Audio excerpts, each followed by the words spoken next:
Hello, welcome to another Rio how-to, and today's how-to is about using a Spey casting rod like this Spey rod for making a Spey cast called a snap T. Now the snap T is also known as a circle Spey or a C Spey or a snap Z, and there's lots of names for it, and names, you know, irrelevant at this stage. The important thing is the physics of the cast and when you would do it and why would you do it. So let's have a look. Right now we've got a wind that's going straight up the river. If I'm casting, and be casting across the river here, I'll be casting with my right hand. This is an upriver wind, and what that means is that you always want to make a cast with your upstream hand. So if the wind is blowing that way and I'm casting this way, the line blows away from me. That's safe. Right? You always want to be safe. What you don't ever want to do is make this cast when the wind's blowing downriver. Because if the wind's blowing that way and I'm casting this way, the line's going to blow into me and hit me, and it's a terrible thing. You're going to get hurt. So the first thing to know about this cast is make this cast when the wind blows upriver or if there's no wind, right? But just don't do it with the downriver wind. The second time to use this cast is if you're using a Skagit style line, Skagit head. On the end of a Skagit, you'll usually have a sink tip and you usually have a heavy fly. And as you'll see in this cast, the significance of that is that this cast has what's called a waterborne anchor. And what that means is the line is on the water during the D-loop stroke, and you need the water to grip the heavy fly and sink tip and stop it kicking out. So when you're having sinking lines and heavy flies like that, this is the same cast that you must do. You must have a waterborne cast, and if you've got the upstream wind, then that's perfect. So those are your two reasons for making a snap T: upstream wind or Skagit line. So that is when you make the snap T. Now let's have a look at how you make the snap T. How do you make this cast? Well, I'm on the left side of the river.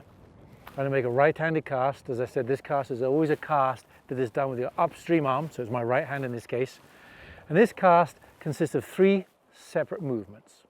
We're going to look at those movements individually, break them down, and the idea is if you can understand what each movement's supposed to do, it makes it a lot easier to comprehend the cast and make it happen. And the 3 movements are called the set-up stroke, the D-loop stroke, and the forward stroke. The set-up stroke starts when your line has swung around and reached the end of the dangle, where the line doesn't swing any further, and you want to start your cast. And I'm just going to draw a shape for you with my rod. And that shape is a capital letter D. Capital D. So the rod will start pointing downriver, slowly and vertically climbs. At the top of the climb, it sweeps out towards the far bank and down, and then sweeps back to the starting point, the capital letter D. So it looks like this: up, out, round, and to the starting point. But there has to be a little bit of speed in it. There's a little snap in the underside. It's very important. This is the correct speed of this cast: up, out, snap.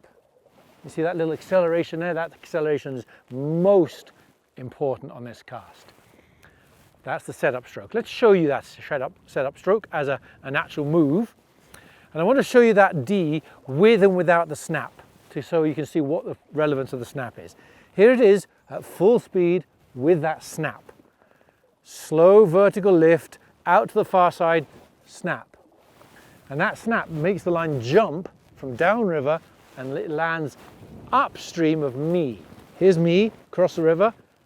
If I draw a mental line right across the river here, what I want is that fly and my leader and my line to go upstream of this imaginary line. Let me show you again. Here's the right one: up, round, snap. See how the fly and line landed up there? That's what you're trying to achieve. So if you do that, that's your setup stroke right. If you don't snap, or if you draw too small a D or you draw too slow a D, then what happens is the line kind of wimpily falls in a mess below you. And that is dangerous. That will result in you hitting yourself when you make and complete this cast. So never make and never continue that stroke if your D is a failure and the line is well below you. That's a really good safety tip. So once you've got your snap set up right, like here, boom, and the fly is above you, we're now going to do the second move. And the second movement is called the D-loop stroke. And the crux of a D-loop is like a bow and arrow. I'm just kind of face you here. Imagine I've got a bow here. If I'm firing an arrow straight at the camera, I'm going to pull the bow back this way. In Spey casting, this pulling of the bow is what's called a D-loop. See how that's kind of shaped into a D-loop, a shape like that? That D-loop should be right opposite where you want your cast to go. That's what's going to make it easy. Effortless. So if you've set your cast up right and the line's above you, you're going to sweep the rod around until the rod is opposite your target. And the most important part about this is the climb. And what that is, I'm going to wrap the line around the rod again. When you finish the D, the first move, your rod should be about 1 foot above the water. And then as you sweep round, that rod should climb. See, there it's 2 foot, and here is 3, 4, 5, 6, 7, 8, 9, 10, 11, 12, 13, 14. So it sweeps and climbs the whole way around. That is a good move. You don't want to go flat and lift, and you certainly don't want to go from 1 straight to 14 like that. You want this lovely, long, gradual sweep all the way around. The rod shouldn't change speed, and the rod shouldn't change angle. 1 to 14, even speed and even angle. And that is the correct tempo and rhythm and move of the D-loop stroke. So if I want to go right across the river for whatever reason, my sweep would stop right opposite the opposite. And if I wanted to cast right downstream, my sweep would come round and stop about here, so that the rod is aligned with where I want the cast to go. Very important that you get that sweep all the way around. And then the third part, that's just the forward stroke. That's the delivery of the cast. If you've got your setup stroke right, and you've got a lovely D-loop and everything's aligned, then your forward stroke is just a regular forward stroke where you drive the rod forward, pitch the rod over like that with a little kick, and generate the line speed to kick it out there. That's your last part. Let me put it all together. Let me just show you that whole cast as it should be. At full speed, first the setup, then the D-loop stroke, and then the forward stroke. And that is the snap T. That's how you do it. Okay, that's it. Let's show you one more. All right, there's the line. It's swung round to the dangle, or imagine it has. It's got to the point where it'll swing no further. Here's the letter D. Up, out, snap. Sweep round, form a D-loop, fire the rod tip right opposite where it was. And that is all there is to the snap T. Okay, so let's take a look at things that go wrong. What are the commonest things that can go wrong? Well, safety is the most important, paramount thing of a Spey cast. Okay, and things that can go wrong are that snap that I mentioned. If you don't get the snap right and the fly comes above you, in other words, the fly lands below you here, and you come round as you go forward, whoa, you're going to hit yourself with a line. All right, so that's not good. And that's all because the line didn't come upstream of me. That's why it's so important from the beginning of the cast, you're aware of this, and you make sure that that line passes you. Then when you come round, you've cleared the line on the water, and that means when you go forward, you won't tangle it, won't hit you, and you won't make a bad cast. Another one is what's called the dreaded dip. And the dreaded dip puts into the fly line a thing called a bloody L. And it's a shocker. It's a terrible casting mistake.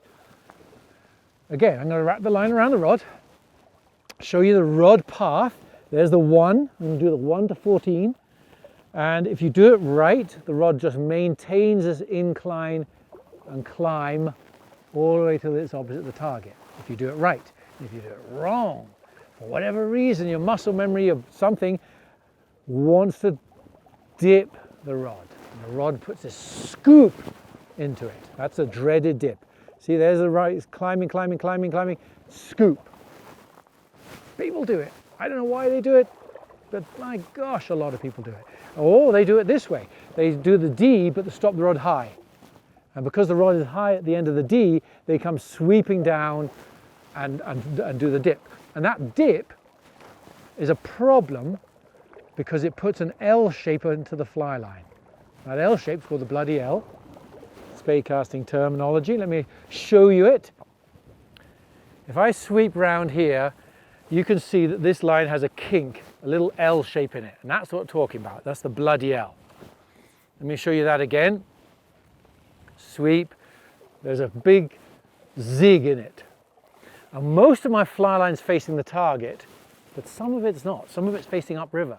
And when you go forward with that, you watch how this cast fails. Go forward with an L, it doesn't want to come out of the water. And that's because my fly line did not straighten to the target. And so it's real important that you come round sweeping, straightening all the fly line so you've got a lovely straight path to where you want to go, and then the cast will work. And the commonest cause of that bloody L is that dreaded dip I mentioned. I'm going to do both of those, and you can kind of look at the rod tip, or you can look at the end result and see which one's got a bloody L in or which one's got a straight move.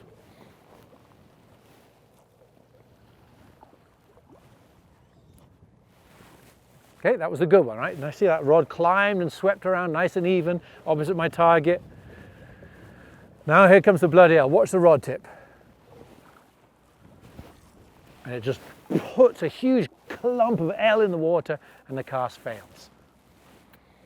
So really, that is the commonest mistake to avoid on the snap tee. You'll see it, a lot of people do it. They put that bloody L in, and they fold the line with a dreaded dip. You've got to avoid that. You want to be safe, make sure that first move gets the line out of the water. And on that note, the last little thing I'm going to tell you about on this cast is if the line goes too far above you. If you make this cast and the line goes way, way above you, you'll find you get another bloody L because the line has gone too far upstream. And that is always going to create a bad cast. So when you're practicing these snap tees, you're trying to make the line and leader land just upstream of you, not a long way upstream of you. In a nutshell, that is the snap tee, circle spey, C-spey, whatever you like. There's the three moves, the setup stroke, the D-loop stroke, and the forward stroke. Those are some nuggets for you if you like to understand how to get them right and what things to do, but also a couple of the common problems there that I see a lot of time when I'm teaching. I just watch people doing that, and those are the ones I see more often than not. So I thought we'd throw them into this little video. So hopefully you enjoyed it, hopefully you learned something, and hopefully you learned this snap tee cast, and maybe one day I'll see you on the water throwing out some booming casts across the river getting into steelhead. I hope so. But for now, thank you so much for tuning in. Another Rio how-to episode.